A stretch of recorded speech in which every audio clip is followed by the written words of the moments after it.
Hey, this is Mike Robbins. Thanks so much for joining me for this episode of the podcast. This is actually episode number 375 of the We're All in This Together podcast. So I appreciate you joining, whether you're listening to the audio or you're watching the video.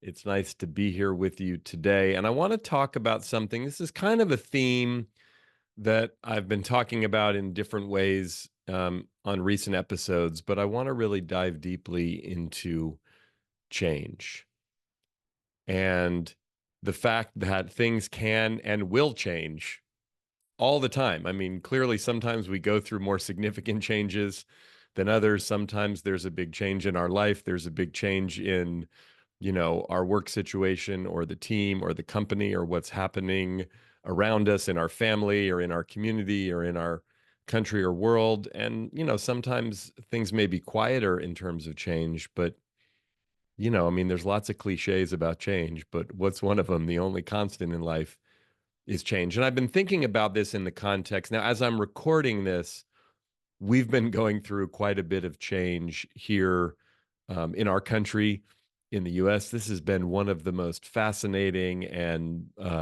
bizarre and unprecedented political times in recent memory. And that's saying a lot given all that we've been through the last few years. But we've also been going through some change, and we're about to go through a really big change here in our family. So that's been having me think more about it. Again, politically, depending on when you're listening to this, I mean, we've had a couple of just really bizarre and significant things happen just in the last week and a half. There was an assassination attempt on former President Trump, and then President Joe Biden announced that he was stepping aside and not running for reelection, and now Kamala Harris is the nominee. So again, if you're listening to this now, of course, you're living right through this. If you're listening to this much later, you know a bit more about how the story unfolds from here. But it's just had me think, like, we have a vice presidential nominee on the Republican side who's 39 years old, who I'd barely heard of a week and a half ago, this guy, J.D. Vance.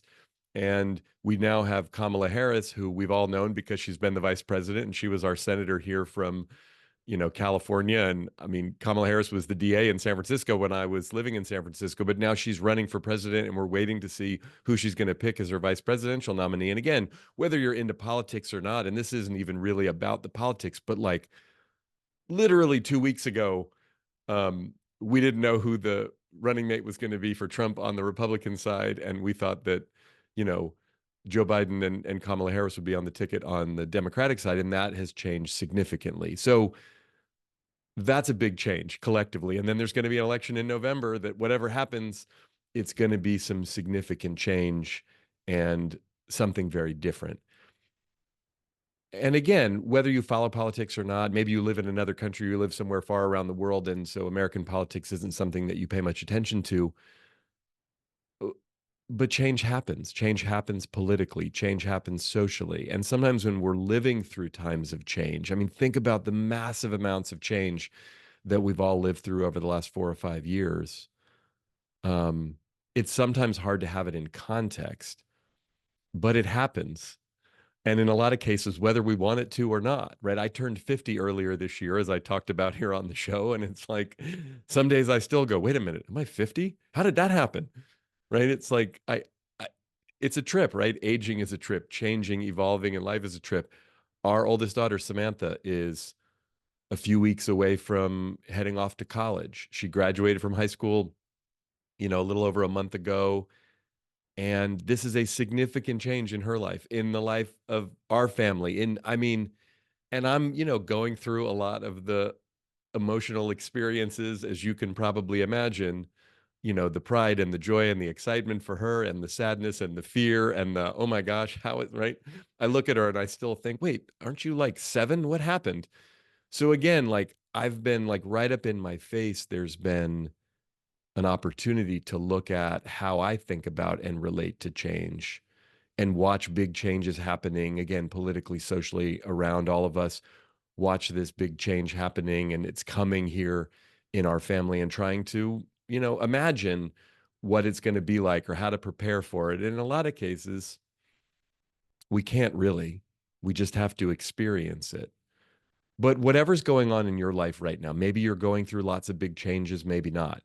Maybe, your team, your company is going through a lot of change, maybe not. But I mean, just the nature of the world we live in right now with the uncertainty of things happening politically, socially, economically, with the election coming up, with AI and all the different things that may or may not mean for how we operate, how we do business, how we work, what we do. I mean, I have no idea. But one thing that I do know is things are changing, things will change. That is the nature of life. So the more that we can really look at our relationship with change and continue to expand our capacity for embracing change, the better. Because things can and they will change always. And so it's important for us to take a look at that. So what I want to do is share 6 different things that we can do specifically to embrace and navigate change more effectively. Again, whether it's personal change happening just with us, whether it's change happening in our families, whether it's change happening at work and within our teams, within our companies, within our industries, whether it's change happening in our communities, right? The city or state or country in which we live, whether it's change happening massively at a global scale, it's important for us to be able to engage in, relate with, navigate, embrace, and ultimately be as effective and successful as we possibly can dealing with change. So the first thing is we got to really take a look at both the nature of change and our relationship to it. So how do you feel about change? Most people, when I ask that question, will say to me, it depends on the change, right?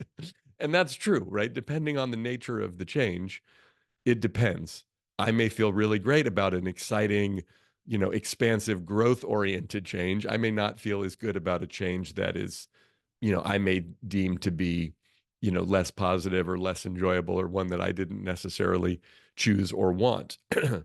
um, but most of us, and I've talked about this here on the show before, most of us seek and fear change at the same time. That's part of what makes change complicated. Exciting. We seek it. We want change. We want things to evolve. We want things to grow. And they do, whether we want it to or not, right? Things just change. But we seek it. That's the excitement part. And we fear it, right? The scary part. What does it mean? How's it going to go? Even positive change. Have you ever had something positive happen? Like, you got a new job, you moved, you got engaged, you bought a new house or moved into a new apartment or something, again, positive.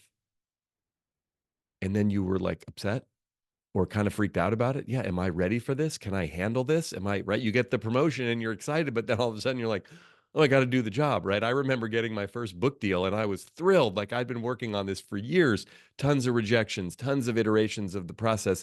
And then I got my book deal. And then I was like, oh shit, now I actually have to write a book. So it was like, oops, be careful what you wish for kind of phenomenon, right? So again, we seek and fear change at the same time. And look, some of us seek change more and are more excited about it, want things to change all the time. Some of us fear it more.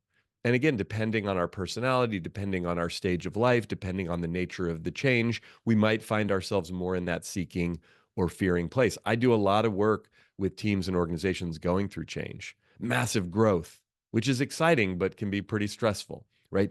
Merger, integration, two companies coming together, again, can be exciting, but also can be really stressful and sometimes involves like, oh, my job's going to change. My boss is going to change. I might lose my job. I might, right? Sometimes it's companies that competed against each other that now all of a sudden it's like, now we're all on the same team. And it's like, right? Sometimes it can be a different kind of change where there's a rift, there's a layoff, oh, we got to let people go. And that's challenging, obviously, for the people who lose their jobs, but also for the people who have to make those hard decisions and have those difficult conversations.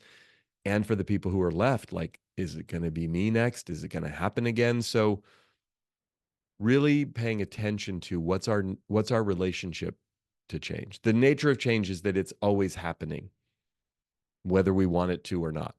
Sometimes we choose it. Sometimes it's great. Sometimes it's more mellow. Sometimes we go through stages where things are more stable. Sometimes there's a lot of massive change all at once. But in general, again, just think of the last few years of your life and of our lives collectively. Oh my gosh.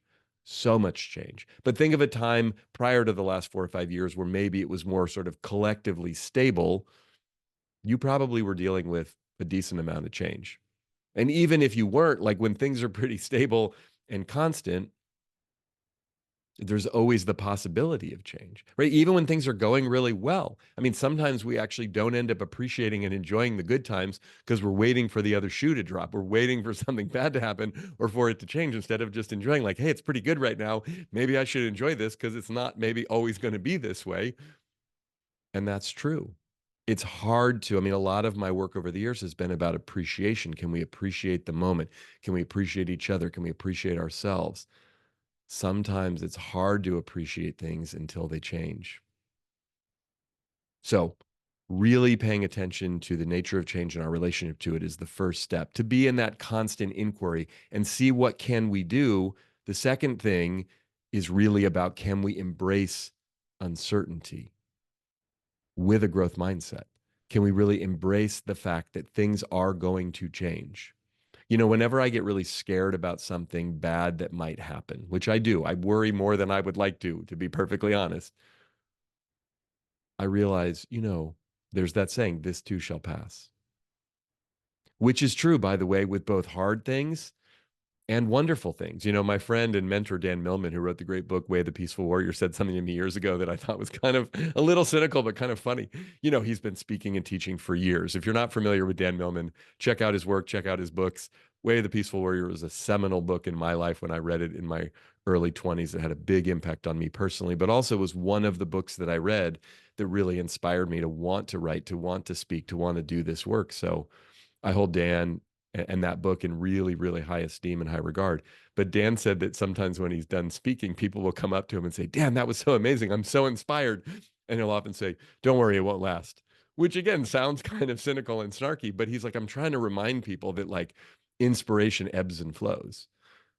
And it's really up to us. It's our job to continue to inspire ourselves, not to assume some book or some speaker or some external event is going to do that. Now, look, I get inspired by books and speakers. I hope people from time to time, when they hear me speak or read something that I write or maybe listen to a podcast, feel some sense of inspiration. But ultimately, we want that to come from within us, right? There is no joy in life. It doesn't exist there. It exists within us. I think it was Ben Franklin or someone who said that. It's inside of us. So, what can we do to cultivate that? And can we embrace change? Can we embrace uncertainty with that growth mindset, with that sense of why is this happening for me as opposed to me? With that sense of like, I can learn, I can grow, I can figure this out. Look, I struggle with this at times because I sometimes get really scared when I'm confronted with a new situation like, oh no, I don't know how to do this. I'm going to screw this up. I'm not prepared for this, whatever this may be. But then remembering, wait a second. Again, not from a place of arrogance, but like I'm pretty smart and resilient. Like I can figure stuff out. One of the things that we can often do when confronted with a new challenge or a big change or something hard is to actually take inventory of some of the hard things that we've navigated through in the past. Again, not to freak ourselves out. I think I was just talking about this a week or two ago here on the show, not to re-traumatize ourselves. But if you stop and make a list of some of the hardest things you've ever navigated, some of the biggest changes you've ever been forced to work your way through. Now, if you look back on them, especially if they're pretty recent, it may still be painful. It's not like you go, oh, that was awesome. That was fun. No, but you remind yourself, you know what? I actually have more capacity than I give myself credit for sometimes in terms of being able to navigate change. And that's a really important thing for all of us to remember. Oh, yeah, I know how to do this.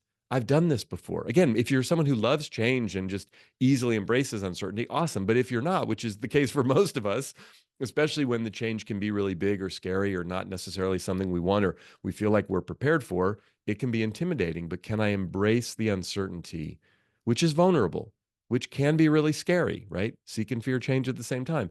But can I do it with a growth mindset? Why is this happening for me? Not to me. I'm not a victim of it. I get to lean into it. So that's the second thing. The third thing that's important for us to do is to be real about how we actually feel. Actually be honest with ourselves about our emotions and be willing to feel those emotions. Just earlier this week, Michelle and I got into an argument about some things. And what I realized, and look, we've been together for 25 years almost. We've had our share of arguments, you can imagine, right? Um, when I get scared sometimes, I get angry, right? Another way to say this, Brene Brown likes to say this: when I get scared, I get scary. And I don't mean that as an excuse to like lash out at the people I love, especially my wife, who I adore. Um, but sometimes when I get scared, like really scared, I react to my fear with anger. It's not that healthiest thing to do necessarily. I'm not super proud of it, but for me, it's because when I get scared, I don't want to get overwhelmed by the fear. I don't want to get paralyzed by the fear. I don't want to get stuck in the fear. So one of the techniques, coping mechanisms, for lack of a better way to describe it, that I've utilized in my life is that I'll get pissed, and that anger will sometimes push me through and motivate me to take action even in the face of the fear. Now, look, there are definitely healthier ways to do it, as I know, but in those moments, sometimes it's hard. And when Michelle and I got into this argument, as I reflected on it, I was actually just reflecting on it this morning and apologizing to her. I said, you know what, babe, I realize earlier this week when we got into that fight, like I got really scared and I didn't deal with my fear very well. Um, I wasn't fully aware of how scared I was feeling, and I didn't just give myself some time and some permission and some space to feel the fear. Because if I had done that, I think I would have responded differently. And so if we can actually feel our feelings, and you've heard me talk about this again, I was just talking about this not that long ago, but I talk about it a lot. Like emotions are important for us to feel, all of them, right? We think of positive emotions and negative emotions. It's really like emotions are healthy when they're felt, they're unhealthy when they're denied or avoided. So if we feel our fear or our sadness or our anger or our jealousy or even our rage, even our shame, our guilt, the ones that we think of as bad, and the ones that can have very negative impacts on us and other people, for sure, if we don't feel them in a healthy and safe and productive way, they can become really positive if we let ourselves feel them. Denying them, avoiding them, right? Sometimes, again, me not really feeling my fear, then it flips to anger. Then I express it and I start blaming, my beautiful wife or whoever. And all of a sudden, it's like blaming my kids or circumstances or, the economy or my boss or whatever it is. Like we blame other people for the feelings instead of just feel them, right? Again, you've heard me use the analogy before of the orange. If I squeeze an orange, what comes out of it? Juice. If you squeeze the same orange, what comes out of it? Juice. If we throw it against the wall, what comes out of it? Juice. Why? Because that's what's inside the orange. It doesn't matter who squeezes it or how it's squeezed. The juice comes out because it's in there. What's inside of me and you are emotions, joy and pain and gratitude and sadness and love and fear and the whole gamut. And life squeezes us, right? A change happens and we get scared, understandably, right? We seek and fear change at the same time. And instead of going, wow, I've got some fear there that I could feel or that I could look at, or I have some pain there that maybe I could heal, we blame the change. And again, I'm not trying to say that the things that happen aren't significant, but it's like, what do you want from me? We're going through a reorg. It's like, yeah, well, it doesn't give you permission to be a jerk to everybody. Maybe you have to double down or triple down on really taking care of yourself and feeling your emotions, right? I mean, right now, again, we have a daughter who's about to go off to college. Like, I mean, that was part of what triggered some of the fear for me earlier this week, that then I lashed out at Michelle in anger and realized, oh my gosh, wait a second, I got to deal with my own fear. That's not about Samantha. Maybe it's connected to her leaving for college, but like, that's still me. And yeah, of course, it's common to go through some emotional roller coaster when you have a kid leaving for college. I get that. But again, that's mine to deal with, right? Whatever's going on politically or whatever's going on socially or whatever's going on around us in the company or in the economy or right, those things, of course, they have impact on us, right? When it rains outside, everybody gets wet. So it's like that's real. But ultimately, we get to choose how we respond to whatever's going on.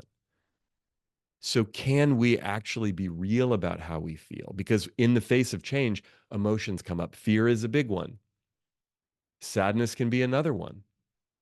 right? Oh no, this thing is changing. It's going away, right? Again, my baby's moving out of the house. It's okay to feel sad. It's okay to feel scared. It's also okay, by the way, to feel excited and grateful. Not only proud of her, but like, hey, I'm ready for this new phase of whatever. All the things like we feel like there's certain appropriate emotions that we're supposed to have in certain situations. I think that does us a disservice a lot of times, right? And again, seek and fear change at the same time. So, can we be real about how we feel? Maybe we're super excited about the change. And that can be another thing that happens. I see this happen all the time with teams I'm working with going through change is that we project our stuff onto other people. Don't do that. Other people can go through the change however they want to. And if they're feeling excited and you're feeling scared, there's nothing wrong with that or vice versa. But then we judge each other for our reactions. Just hold space for each other. But that's predicated on us actually dealing with ourselves and being real about our own emotions. All right. So that's the third thing. Be real about how we feel. Do the best we can to feel those feelings in the healthiest, most productive way. Not avoiding them, not denying them, not, you know, overworking ourselves or drinking or whatever so as to numb them out. Again, we got to be conscious and mindful. Fourth thing we can do, and this is something that you've heard me talk about a lot here on the show in different contexts, but ask for help, ask for support. The answer is always no if you don't ask. You don't have to go through the change by yourself. And even if other people are going through it, right? Same storm, different boats. You've heard me talk about a lot in the context of we're all in this together, but like ask for help, ask for support, especially if it's someone else seems like they're handling it better than you, right? Hey, you seem to be a little more calm and peaceful about this than I am. Can I talk to you about this? Can you share with me your perspective? Or how are you staying calm in the midst of this, what feels like really scary time or whatever, fill in the blank? There's usually going to be people around us who are more solid than we are if we're going through a vulnerable time. And if they're not around us, maybe a bunch of us are going through it together. We can reach outside of the set, a coach, a therapist, a mentor, a friend, a family, someone disconnected from the situation. And people love to help, by the way, whether they're paid to do it and that's part of their job or just in general. So when we ask, we not only get the help, but we empower other people. So that's really important, especially during times of change. And sometimes on the flip side of that, I find if I'm going through a lot of change and uncertainty or I'm feeling stress, sometimes offering help to others is helpful for me because it gets me out of my head. It gets me into other people's worlds and I can be of service. That actually has a way of not only helping them, but the response to that can empower me. Fifth thing that we can do when we're in that state of change, when we're right navigating through, maybe it's a time of uncertainty and difficulty or whatever it is, take action. Now, I'm someone for better or worse who has a real bias towards action. Oftentimes that serves me. Sometimes I'm so busy to take action and I'm busy doing the next thing. I don't actually stop to really feel my feelings and understand what's going on inside of me. So we want to be mindful of this. Sometimes we can get paralyzed by the fear or by the change or by the overwhelm of it. But taking action, even small action, even as my friend Susan likes to say, micro movements, a little thing. We get overwhelmed. I don't know how I'm going to, you know, clean out the garage or the closet or, you know, do my taxes or whatever. Maybe just a little thing. Maybe it's just I open the folder or I send an email to someone about the taxes, or I open you know, the garage door and look at all I don't know, whatever it is. You know what I mean? But taking action empowers us, reminds us that we have agency, reminds us that we have ability to do something in the face of it. Yes, there's change. Yes, there's uncertainty. Yes, maybe I don't know how the heck to do whatever it is I got to do. But if I get in action, it can create some momentum. Now, not indiscriminate action, not just activity for the sake of activity, but thoughtful, mindful, conscious, deliberate action. And maybe we're asking for help. Maybe we need to be real about how we feel first. Maybe we need to really embrace the uncertainty and then grapple with the nature of how we relate to change. All of those things can lead us to the action that we can do consciously and deliberately. So that's the fifth thing. And then the sixth and final thing that's really important for us to do in the face of change or as we're navigating through change, as best as we can, is be grateful. Be grateful. Now, again, maybe the change is a really hard one. Maybe it's not something that we like. Maybe we can't be like, rah, rah, this is awesome. I'm so excited. Maybe that's not true. So I'm not talking about false positivity or some Pollyanna thing. I'm talking about choosing to be grateful. Wow, I get to deal with this. Well, I get to experience this. Wow, I'm still in the game here where I get to figure this out, right? I mean, think about aging. I thought about this a lot when I turned 50. It was scary to me. It was overwhelming. It was like, oh my God, I'm 50. How did that happen? That seemed really old to me a number of years ago. It doesn't, you know, seem young to me necessarily, but it seems different being 50 than I thought about it when I was 40 and 30 and 20 and all the way back, right? But I was doing the best that I could when I turned 50. And even when I think about it now, to remember, not everybody gets to. My sister Lori didn't get to. My mentor Richard didn't get to. They both died at 45. My cousin Doug, 45. And many people who, right? So as we age and some of the difficulty that might come with that, or the fear that comes with that, or the challenge, as well as the opportunity, it's a privilege. Not everybody gets that privilege. Sometimes when we're in the midst of a real big challenge at work or in life, or we're trying to navigate something, right? It's like our daughter going to college. What a blessing, what an honor, what a privilege for her and for us that she's in the position to do that. She was able to create that opportunity. We have the resources to send her. I mean, so many things like, wow, this is an honor. This is a blessing to get to deal with this challenge or this change. The reorg at work. Wow, I'm in a position of leadership here, or maybe even not, but I have a job so that I get to learn how to navigate a reorg. Maybe it's my first one, maybe it's my 10th one, but what a privilege. That's a mindset thing. That's a choosing to be grateful, not Pollyanna, pie in the sky, phony rose colored glasses like it's all good, but genuinely, authentically being grateful. As someone said to me years ago, gratitude and victimhood can't coexist. Oftentimes, when we're going through change, it's easy to fall into that victimhood. Oh, woe is me. Oh, this is so hard. And again, we can be honest about how we feel. I'm having a hard time with this. This is scary. This is overwhelming. I didn't want this change to happen. I like the way that it was. Whatever it is, that's fine. But we don't have to blame the circumstances and then disempower ourselves in the process. We can choose to be grateful, even if it's like, yeah, I don't really know how this is going to play out. I'm not really sure. Thinking about what's happening politically right now, like lots of people are excited that Kamala Harris is now running for president, but like, I don't know how it's going to turn out, as an example. It's a change, and we'll see. Like anything, we have to wait and see. We can engage, we can take action, we can ask for help, we can be real about how we feel, we can embrace the uncertainty as best as possible, and we can really tell the truth with ourselves about what our relationship to change is. But ultimately, we don't know how it's going to turn out. That's the nature of change. It is by its nature vulnerable, but we can choose to be grateful. That is completely up to us. So thanks for listening as always, or watching. I appreciate it.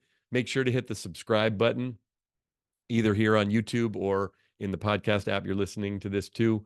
There's a bunch of links below, either in the show notes or in the copy on the video, where you can learn more about me and my work or connect with me on social media. Best place to do that is at our website, which is mike-robbins.com. Until next time, keep bringing your whole self to work, to life, and remember, we're all in this thing together.